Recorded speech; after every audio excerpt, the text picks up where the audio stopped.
All right. And welcome to the Green Dialogue today.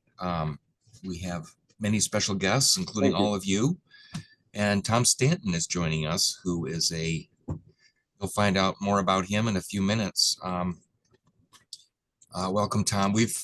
Tom hired me like 44 years ago A while when ago. I was a work study student at Michigan State. He had faith in me, and anyway, we go way back, and so glad you could join us, Tom.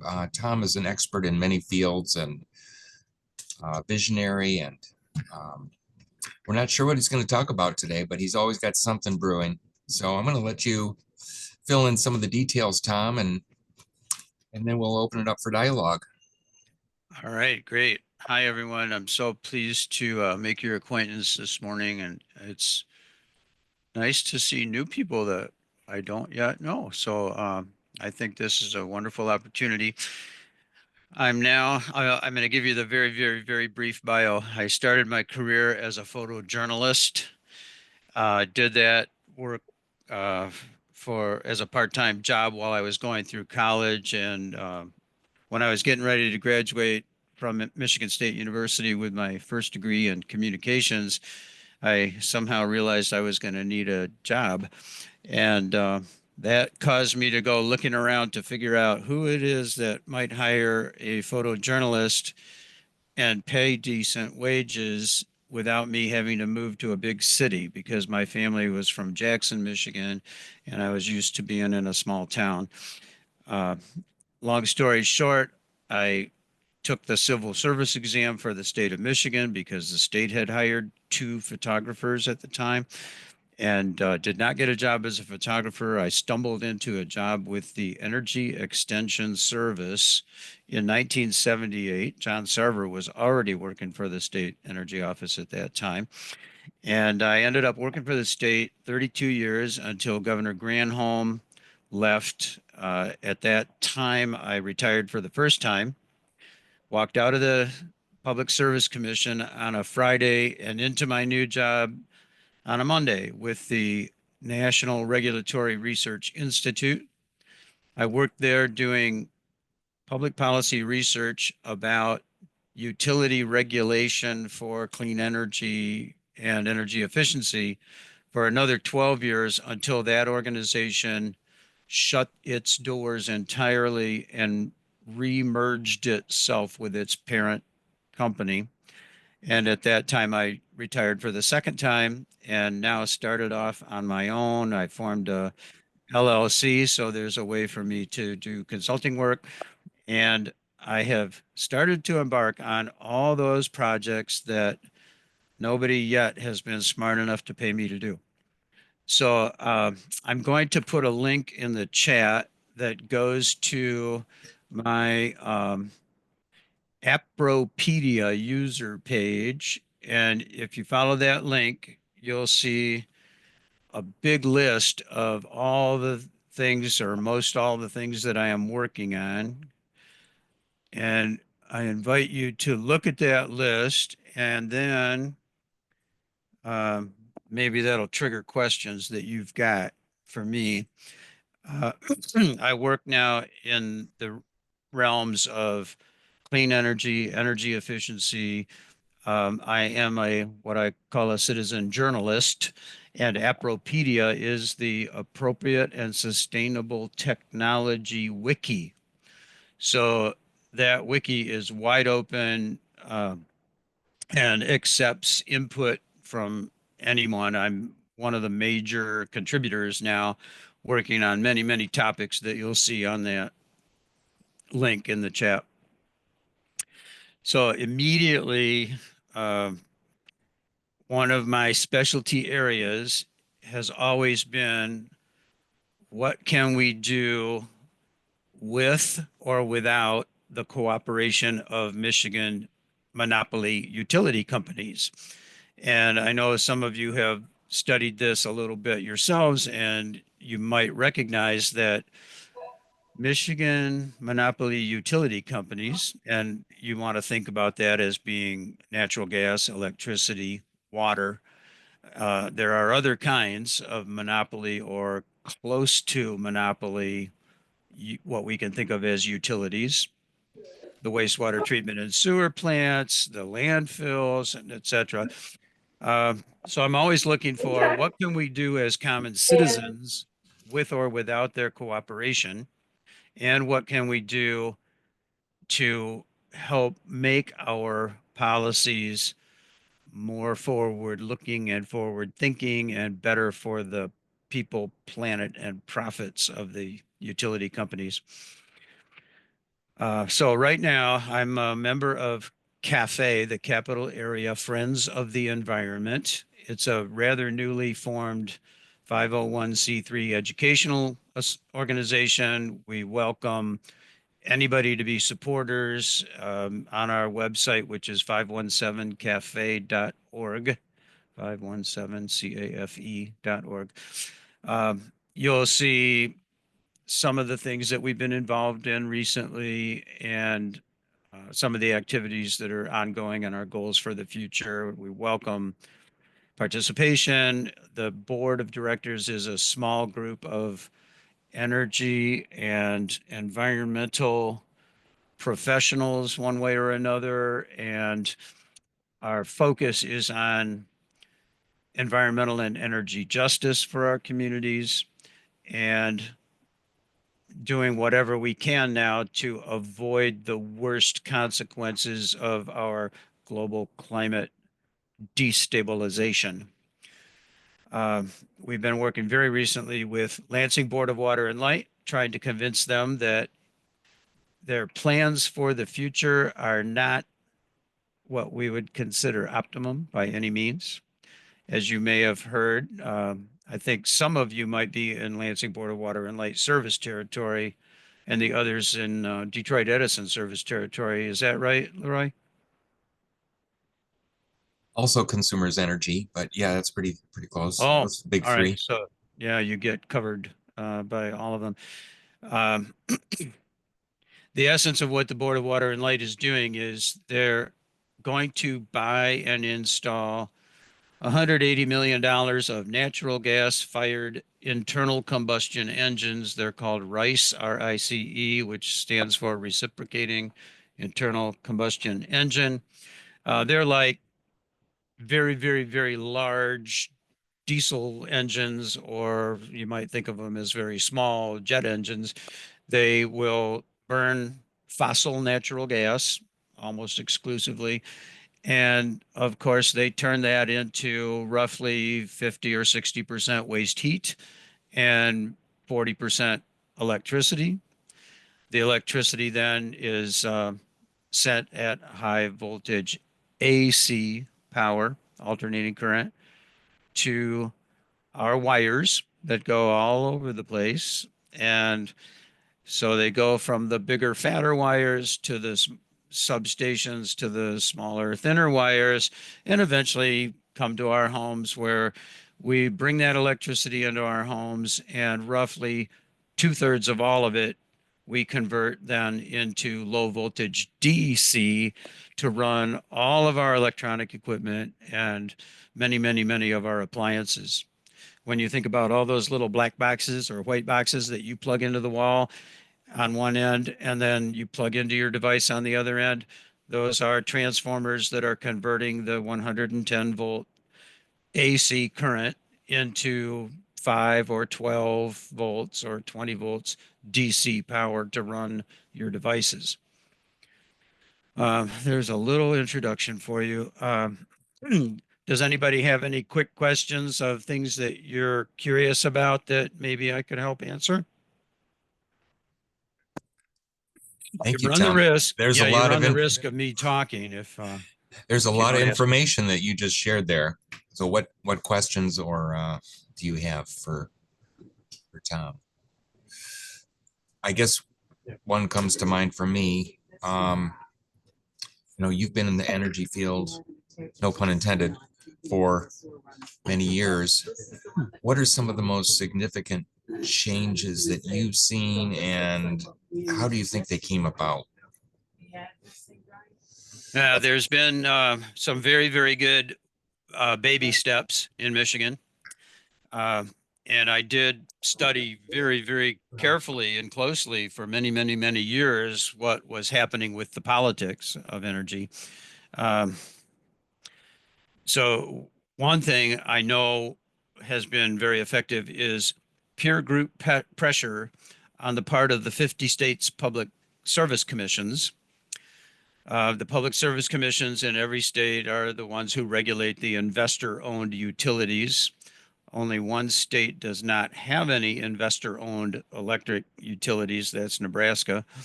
Um, they're all co-ops and public power out there. But one of our experiences was the chairman of the Michigan Public Service Commission coming back from a NARUC meeting and calling me into his office and saying, "Why doesn't Michigan have net metering? All the other states have net metering. Let's go make net metering." He was at the cocktail party and was embarrassed that he couldn't say that Michigan was doing the same thing as 28 or 29 other states.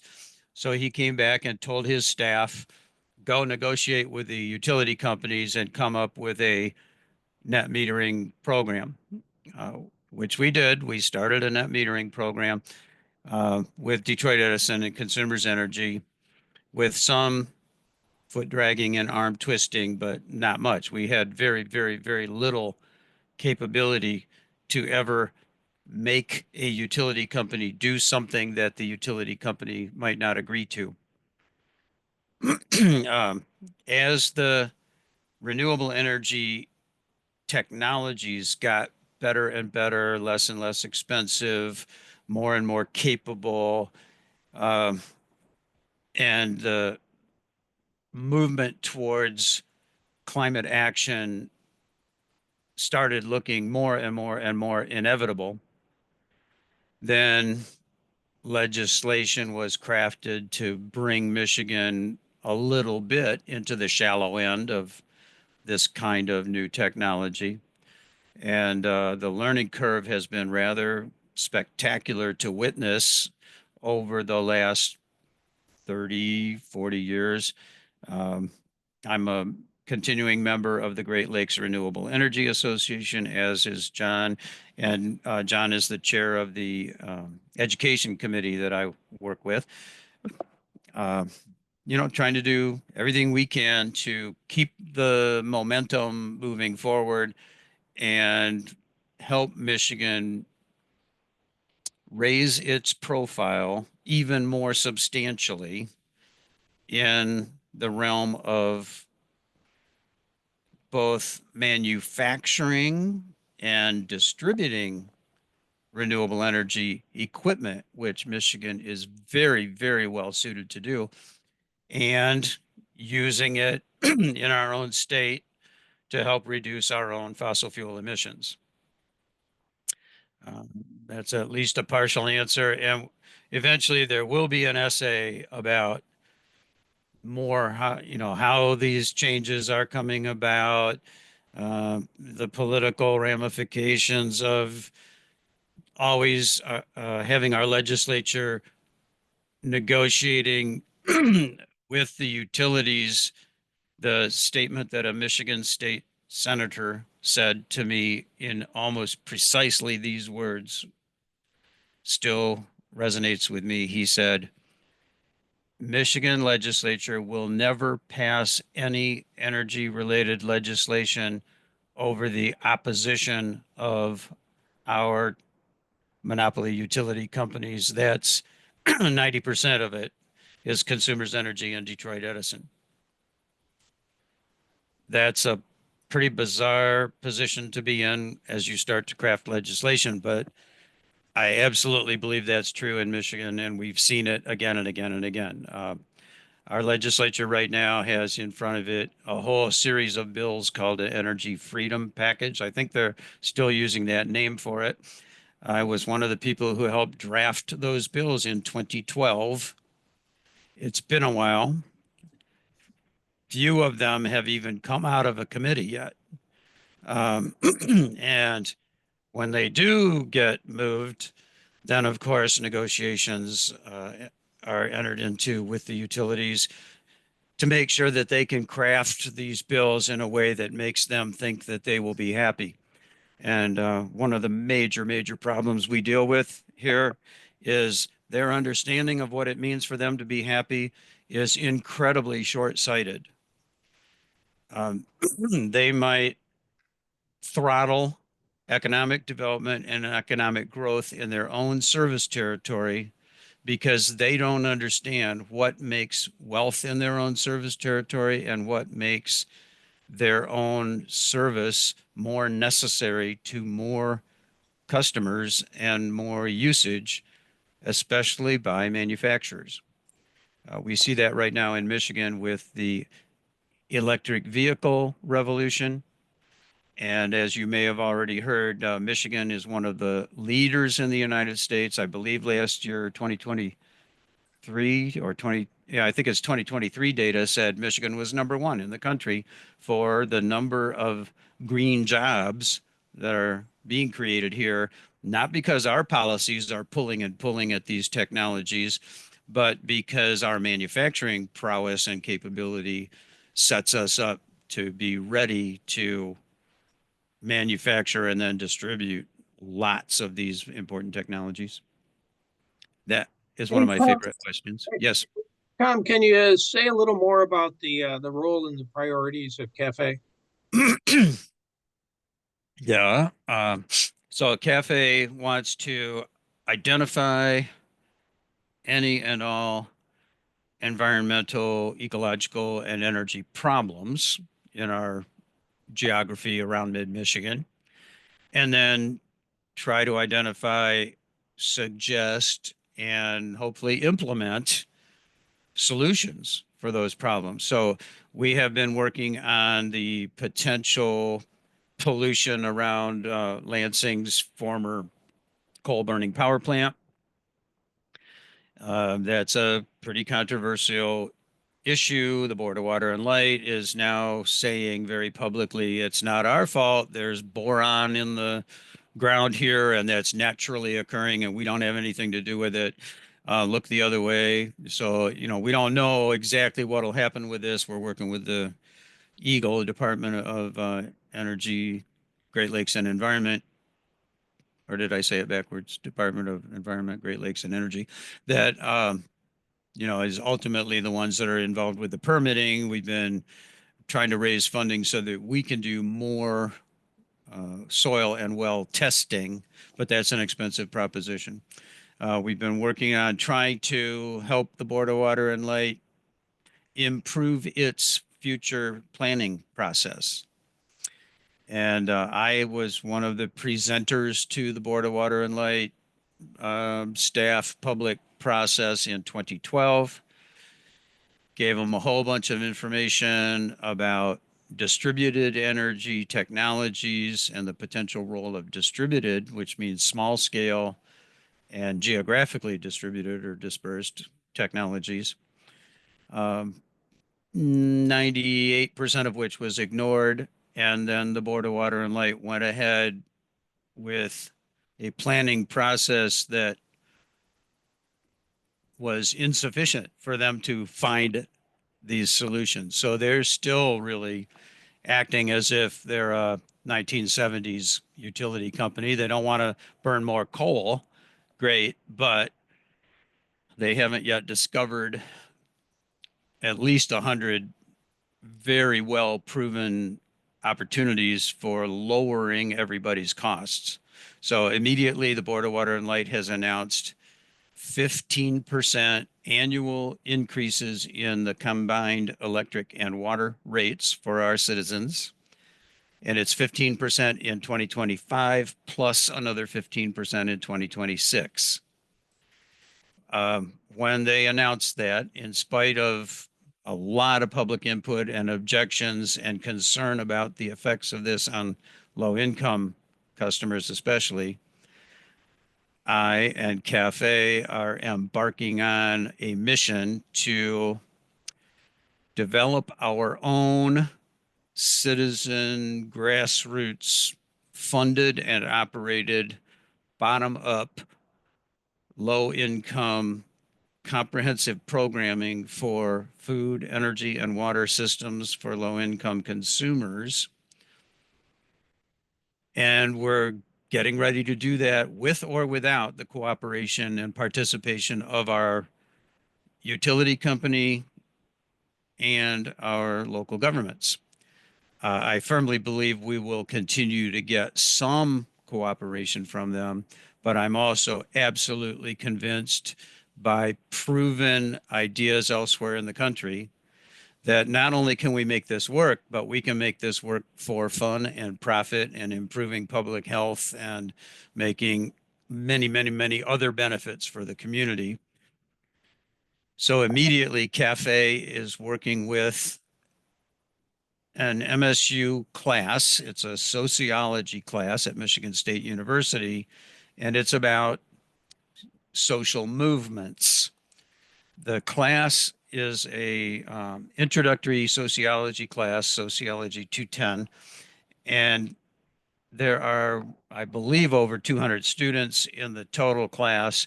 They have divided themselves into groups of no more than 25 students each, and Cafe is contributing the movement questions and then helping to uh, manage, direct, consult, advise the student groups on their activities that they will be doing all this semester. So one of those groups is about the Board of Water and Lights rate hikes and what can be done about that. They will be helping us explore the things I'm talking about right now. The second group is about our Lansing food waste management program or plan. Um, Lansing is kicking off its new food waste management activities, and they're quite wonderful. They're a great first start. For better or worse, we know 100 next steps that they are not yet ready to take, and they're going to need some handholding and help understanding why we must take those next steps and what they can do for us. But today, my family goes to pick up our food waste management drop off bucket, and we will be able to collect a lot of things we never used to be able to collect and deliver them to the Let Center 2 blocks from my house on a weekly basis, where a Michigan company will pick them up in special Michigan bins and trucks, and they deliver them to Hammond Farms that will aerobically compost them and turn them into soil amendment and um, valuable contributors to the soil. It's a really nice first step, but nowhere near comprehensive and nowhere near optimum. Gives you Um, some idea. Thanks, John.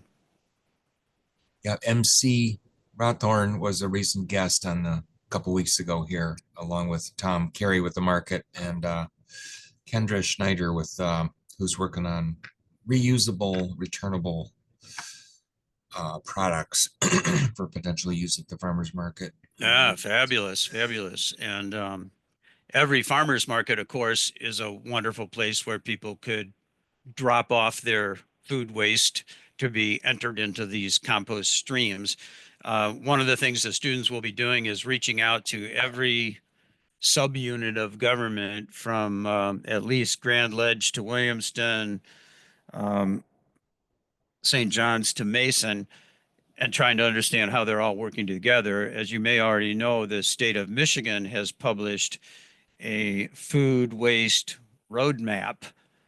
And the goal is, I believe, 50% reduction of the food waste that's going into landfills by the year 2030, if I remember correctly. It's an impressive goal. They had a lot of smart people working on it. Uh, it's got a whole bunch of good ideas in that plan or roadmap.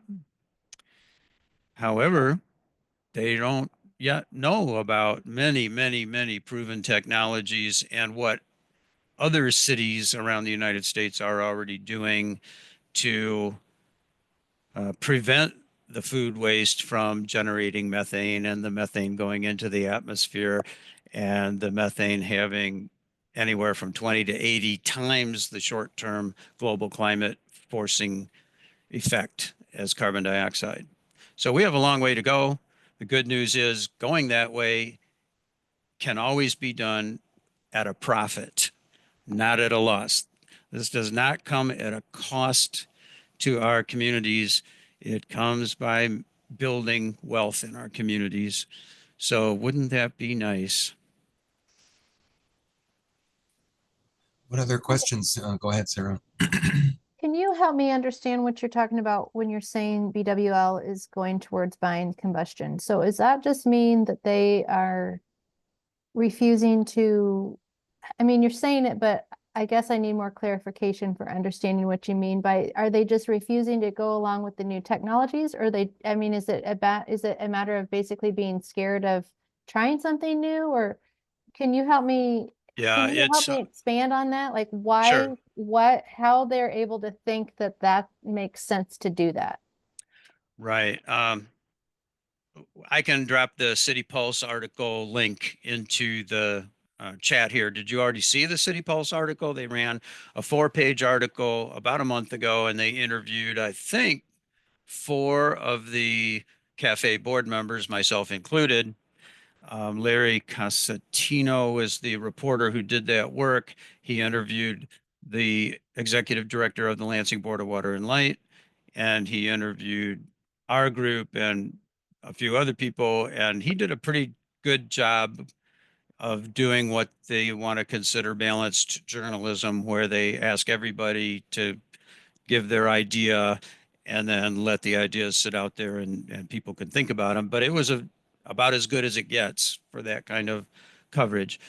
I think you're right in believing that some of the ideas about new ways to better manage electricity demand by both geography and time are not yet fully understood or fully trusted by utility companies.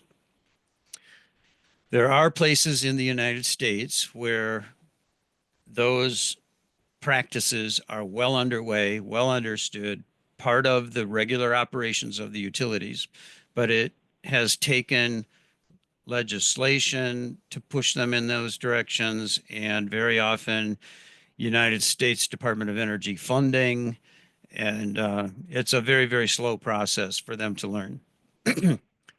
um, Second, in their planning process, they have planning that takes place from the central station power plant through all the wires to the end users, thinking that all the important solutions or most of the important solutions are the kind of thing we used in the 1950s, 60s, 70s, 80s. It's some kind of central station power plant. And then they ask the question, how flexible is that central station power plant? How can it be operated in conjunction with more and more wind and solar and maybe hydro that is variable and is variable not under their control? So their big fear, what they thought of and what they said very, very publicly is, oh yeah, we know we're not supposed to burn any natural gas in the future. We know we're supposed to get to 100% renewable, but we just don't know how it could possibly be done without adding $180 million of new gas plants. That's 6 gas units, each of which is about 30 um, megawatts. I think that I might be mixing up some numbers of both capacity and cost, but the gist of this is we recognize they do have to have some flexibility in their ability to change their production to match the load that's demanded by all their customers and the wind and the solar that's available and varies by the hour or varies by the day. And so they need a lot more help understanding how do they predict and forecast what's available? How do we use every kind of energy storage that's available, including batteries, including thermal storage. And there are many, many, many technologies they simply didn't study. And they also did not study adequately thinking about going the other direction, starting from the consumer and what they're using and when they're using it and why they're using it, and then working backwards to the substation. So that's the distributed energy and the demand variability and flexible loads that can operate like an orchestra up and down gently and gradually to match the supply of solar and wind, and be able even to export power from any group to the grid when that is helpful or satisfactory. The federal government has been working now for about 4 years to legalize this and make it an integral part of the wholesale electricity market. And there's no reason why it cannot also be made part of the retail electricity market, but then we will need either third parties to just set it up and make it happen without the utilities participation, or utility cooperation and utility participation. So it's technical. Sorry that, if I led you on a discussion where you didn't understand every part of it, but it's a big deal nationwide. There's about $15 trillion of expenditure between now and 2030 riding on how we address these questions. We are either going to replace our World War II vintage wires with the same, or we're going to replace it all with 21st century technology that does not need the same things. So it's a big issue. And it's like one of the writers said, two giant trains headed at each other on the same track in a collision course. And the worldwide value is estimated at more like $30 trillion. So this is kind of a big deal. So then does that mean that, do you think that part of this struggle is because of big oil? Like, is big oil, big oil is scared to death of, from what I can tell, is scared to death of transition away from that. I mean, do you feel like there's that piece, like they're getting money from them to not have that progress? Yeah, that's certainly part of it. One of my mentors is Paul Hawken, who wrote in his book on, I think this is in Natural Capitalism or the Ecology of Commerce, or both. We have to make the right thing to do as easy as falling off a log. And we have to give the existing businesses an exit strategy, because otherwise they will do exactly what we've been seeing, which now involves the brand new federal lawsuits and California lawsuit against ExxonMobil for lying to us about plastic. They've lied to us about climate change. They've lied to us about plastic. They lied to us about tobacco smoke. It's all, corporations do not act in the best public interest unless they are somehow formed only to serve the public interest. So it's a big problem. We have to educate generation after generation of so-called leaders so that the direction in which they are leading is also the best direction for the society, the economy, and our ecology. So yeah, is oil part of this mess? Yeah, of course it is. Coal, yeah. Nuclear, yeah. Watching up close while all those industries lobby the 50 state public utility commissions and the federal government is kind of gruesome sometimes. So I think the good news is we don't really need to do that. We can play a whole new game. We can learn how to do without them and prove to them we know how to do without them. And I think nothing will bring them to the negotiating table faster than recognizing, oops, we underestimated the possibilities and the intelligence and the ability of our consumer base to change quickly. One of the sayings that John has that has stuck with me is, work smarter, not harder, Yeah, wouldn't that be nice? We aspire to that. which seems to be sort of a theme of, energy efficiency. We could do X% more with X% less, Right. just by doing smarter things.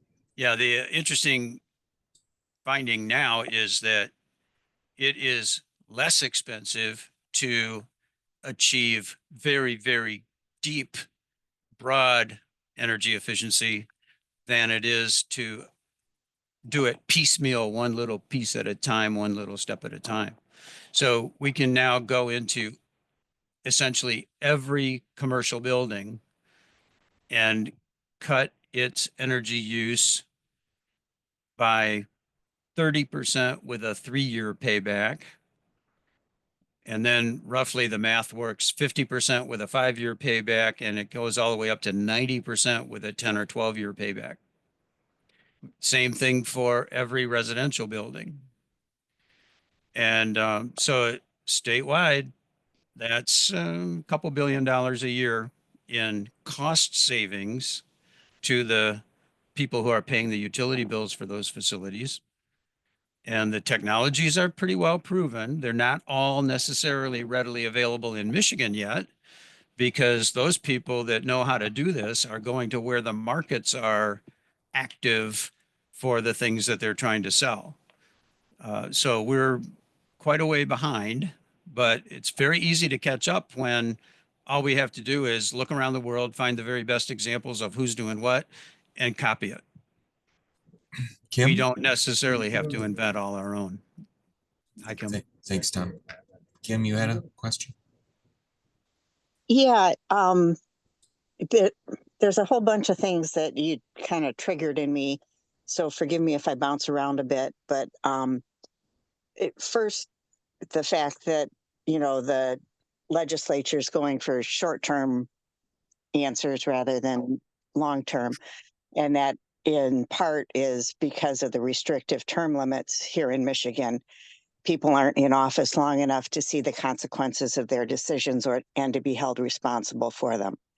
That being said, I attend all of Sam Singh's coffee hours and most of Penelope Cerniglu's. And I just want to emphasize that it's a great place to bring up questions and suggestions and to promote their staff to look deeper into specific issues. They've been very receptive to everybody that has brought up an issue, from server farms to, solar and wind siting, all kinds of energy related topics. Thank you. You're right. That's very important. And Sam has been a real partner to CAFE. He's helped us convene a meeting with some other statewide groups that are working on the same kinds of issues that we are. And there's been some progress. And there were amendments to the bill that was going to give the extra breaks to the server farms, with the idea that if a server farm wants these special financial breaks, then they should do everything practical to be more efficient and use renewable energy as much as they can, and so forth. And again, the good news is we know how to make server farms that use about 80% less electricity. And one of the major products of a server farm is waste heat that can then be put to valuable use somewhere, somehow. And if we can't think of anything else to do it, we can set up commercial greenhouses and grow our own food. Yep. Very good. The other thing I was going to mention, and I put a couple things in the chat, is Penelope and Sam did a co-sponsored League of Conservation presentation Monday at Hanna Center. And apparently there is a bunch of grant money available community, I forget right. what they call it, community grant stuff. Yeah. And the League of Conservation Voters is also willing to help people that don't have experience, writing grants and things like that. They have people available to help with that kind of thing. And I didn't know if you were aware of that or not. Yeah, thank you. One of our cafe board members is also a very active member of the League of Women Voters. And I believe we also have at least regular contact with the League of Conservation Voters.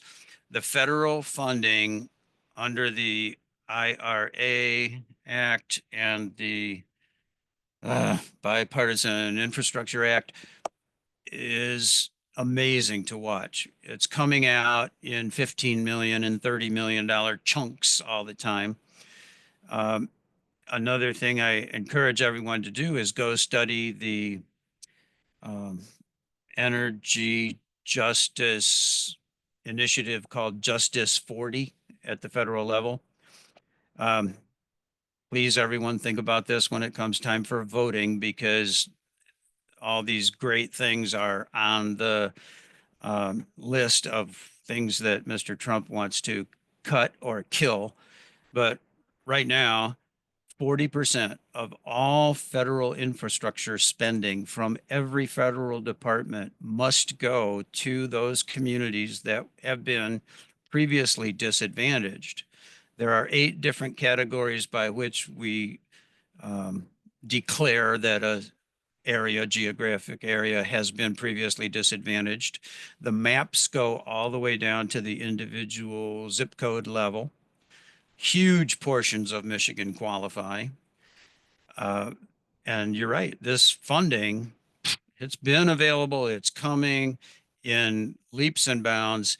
There's no reason why we can't go get some of it, but we have to be ready. And when I was working on the board of directors of Urban Options, and Leroy was helping to manage Urban Options, um, I think one of the things that I recognized is people should not sit around waiting for the grant announcement to make their business plan. The business plan has to be all ready to go, and then we'll go find the funding for it, not the other way around. Don't constantly think you're going to twist yourselves into whatever the funding source says they want to do, but make the clear plan first. Do you have more questions, Kim? This is how my brain works too, to bounce around from anything to anything. So I appreciate it. I probably do, but that's all I can put my finger on at the moment. All right. Well, I'm not going anywhere. If you think of things later, after the call today, I'll make sure Leroy has all of my contact information. And remind me, we want to share that City Pulse article with everyone. I want to ask a couple questions.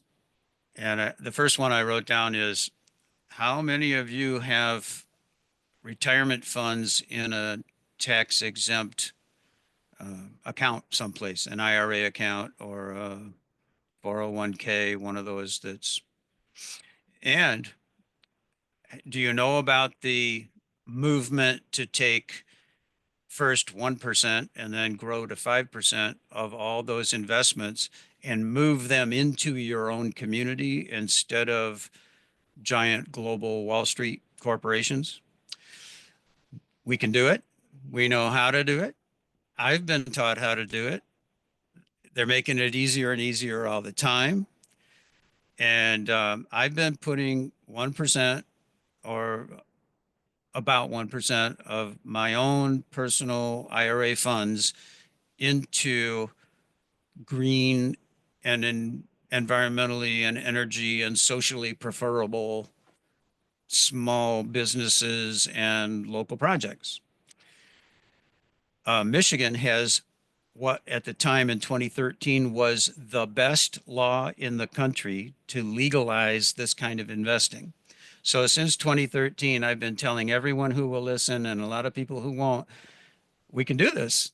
There's nothing stopping us from being able to do this. In the meantime, different groups did it on the national level, and they got the federal approvals to run internet platforms that offer precisely these kinds of investments. So as we think about how we're going to work on our own local low-income energy efficiency programming, I'm already putting some of my IRA funds into companies that are doing this on a national level. And both of the companies, the major ones, are also wanting to work in Michigan. One of the companies provides capital for Michigan Saves, our own Michigan Green Bank. One of the companies let me invest in a community solar project in New Hampshire because that's where they were building it. We could do that in Michigan starting tomorrow. We can do it without the legislation passing. We can do it without a utility participating. And I've already written a paper about some of those techniques that are already proven, already being worked on.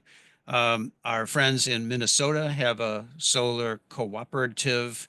Last I knew, they had already done $16 million of successful projects.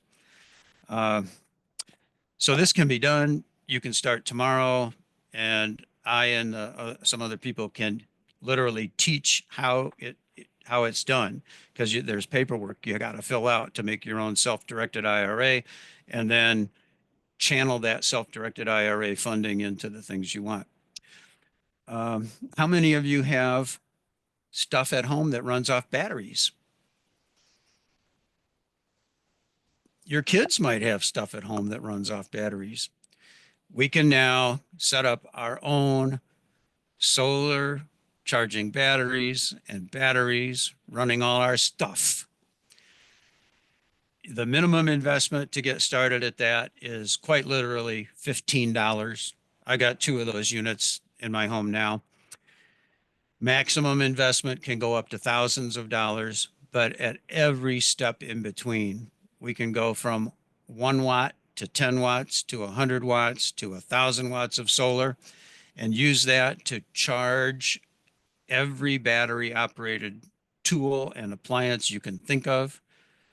I assure you there are 100 you haven't thought of yet, but it can be all kinds of tools and appliances. And then all those loads, just like your solar powered calculator and your solar powered wristwatch, get taken away from the utility company, and you don't have to pay them anymore, because you're going to be able to use your own local free sunshine and your own local batteries. One of my interests in that technology is worldwide, this is absolutely the only viable way to serve roughly 2 billion people on the planet, because their uses are so minor and their distance from an existing system is so far, or even if they're right immediately next door to the existing system, they can't afford the cost of paying for all the wires and the grid. So the only way there will ever be served is with these miniature systems, and they come in every scale, again, 1 to 10 watts, 10 to 100, 100 to 1,000, on up to, say, the Michigan State University campus, which is approaching 100 megawatts. Self-contained energy production from biomass, solar, on their own campus.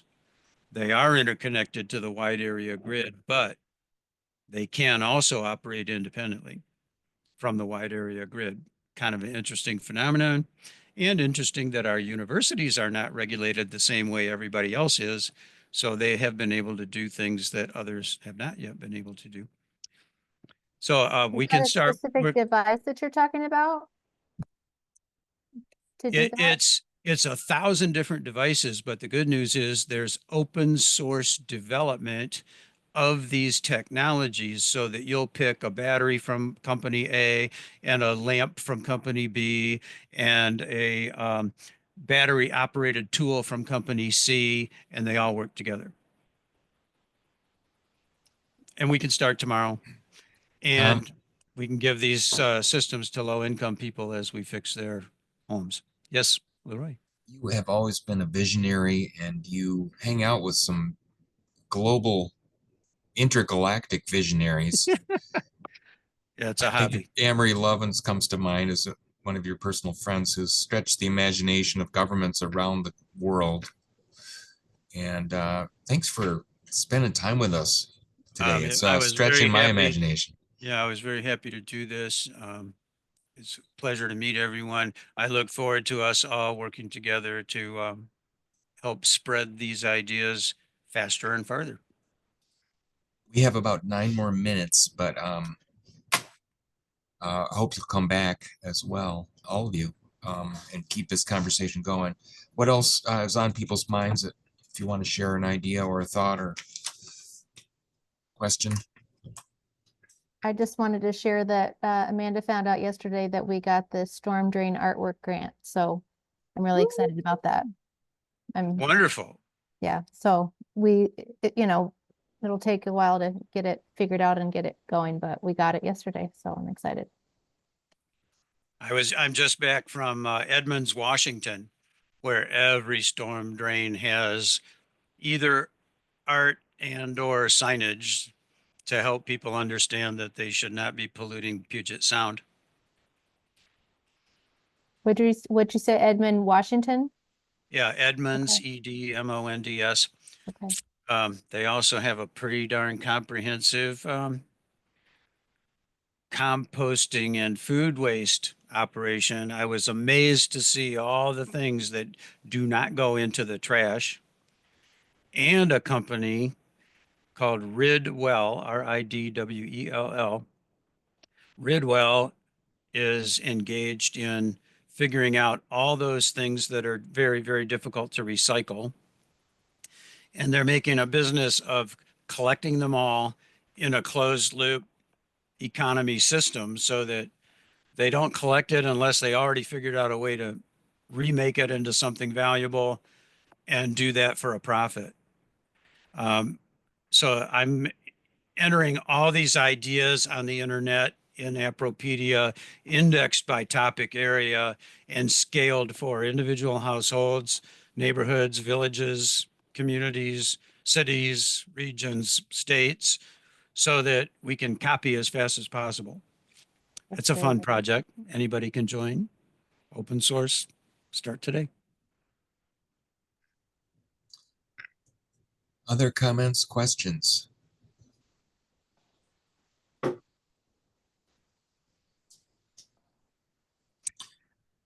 One of the things that Tom mentioned before we scheduled this was the need for more education about where our waste household, what we flush down the toilet, where it goes, because most of us don't have a clue.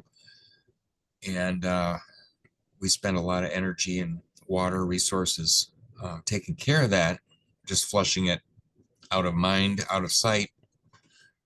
And wait till we tell our grandchildren that we made 100% clean drinkable water and used it to flush our toilets. Oh my gosh, it's incredible. Every wastewater treatment plant now is also a candidate for doing the anaerobic digestion of any and every kind of bio waste. And the good news is a Michigan company knows how to take that methane that comes from digested bio waste and they know how to turn it into a dozen different valuable fuels and chemicals, including direct substitutes for diesel fuel, gasoline, propane, precursors for making plastics, all kinds of chemicals, everyone profitable and everyone eligible for climate action credits because they're keeping the methane out of the atmosphere. So if only our communities had a wastewater treatment plant, we could be doing this starting tomorrow. Excuse me. I'm an investor in the company too. I should disclose that. And I'm a consultant with the company trying to help communities to recognize this is not too good to be true. That's the problem they have right now. When we talk to communities about it, they think, oh, if this were true, then we'd already be doing it. So it can't possibly be true. And we don't have time to look at it because we're running our wastewater treatment just fine now. Thank you. It's amazing. It seems like one of the things that you've captured is sort of the positive stories from around the world, or the technologies that are working right here and now, and the choices we can make right here and now. If we could put those into sort of digestible chunks, so that if Peter or Kim or John says, yeah, sign me up, we just make it easy to make those choices and start seeing the results. Amen. And I'm going to quote you on all that. That was brilliantly said. Christopher Alexander is one of my mentors, and that's almost precisely what he said. You got to make every step meaningful, fun, attractive, and economical. And we know how to do that. So one of my projects now is to make an inventory of every single one of these ideas as they relate to eco villages, intentional communities, and what people around the world call energy communities. And boy, that's a fun project. Again, it's open source on Appropedia, and we now have cooperators in, I think, 12 different countries. We're in some negotiations with the Global Eco Villages Network and the Foundation for Intentional Communities about how to integrate these activities into what they are doing. And we're setting up our first major Eco Village and Sustainable Technologies tour for summer 2025. It will be a vacation time to go to Interlochen, Michigan, and attend their Arts and Culture and Sustainability Camp. Mark your calendar, July 13 through the 16 is the core dates, and it looks like we'll spread out maybe from July 10th to the 20th. I'm working on the guarantee for the fabulous weather. Any other, sounds great. Any other parting comments anybody would like to make? Questions or next week, Pat Lindeman is going to be with us. And I don't know if we can call it a dialogue, but hopefully there'll be a dialogue, as well as some of the inspiring things that he's working on, including art in the wild, another sort of project that combines sustainability and art. So I hope you come back. And then occasionally we have open dialogues. So stay tuned. And Tom, thank you so much for taking the time, sharing your vision. Thank you, everyone. And Thank you. It's been amazing. Thanks, Tom. Thank you. All right. Thank you very much, everyone. It was a pleasure. great to see you, Tom. All right. Talk to you again soon. Great. Bye, Thank you. everyone.